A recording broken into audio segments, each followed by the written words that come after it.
વડોદરાના અટલાદરામાં ગાય ડ્રેનેજમાં ખાબકી હોવાની એક ઘટના પ્રકાશમાં આવી છે, જેમાં છાત્રાલય પાસે ખુલ્લી ડ્રેનેજની અંદર ગાય ખાબકી હતી। સ્થાનિકો દ્વારા ફાયર વિભાગને તાત્કાલિક જાણકારી આપવામાં આવી અને 1 કલાકની ભારે જહેમત બાદ ગાયનું રેસ્ક્યુ કરવામાં આવ્યું। ક્રેનની મદદ પણ લેવી પડી અને ક્રેનની મદદથી ગાયને બહાર કાઢવામાં આવી।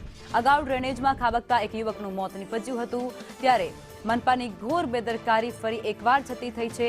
વારંવાર રજૂઆત કરવા છતાં પણ એ ડ્રેનેજની જે લાઇન છે તેને બંધ કરવામાં નથી આવતી અને ત્યાં ફરી એકવાર એવો જ એક ઘાટ સર્જાયો છે અને આ વખતે કોઈ યુવક કે પછી કોઈ મનુષ્ય નહીં, પરંતુ ગાય તેની અંદર ખાબકી છે।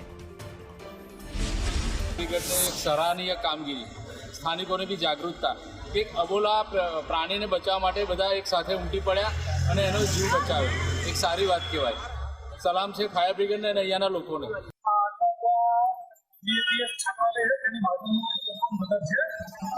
જેમાં ગાય પડી ગયેલી તેઓ કંટ્રોલ રૂમના માત્ર દ્વારા વાસણા ફાયર સ્ટેશનમાં કોલ આપવામાં આવેલો 10 વાગ્યાની સમથિંગ આજુબાજુ અમે આવી અને 10-15 મિનિટ મહેનત કરી અને ગાયને સહી સલામત બહાર કાઢી એમના માલિક છે મોહનભાઈ ભરવાડ એમના સાથે લઈશું।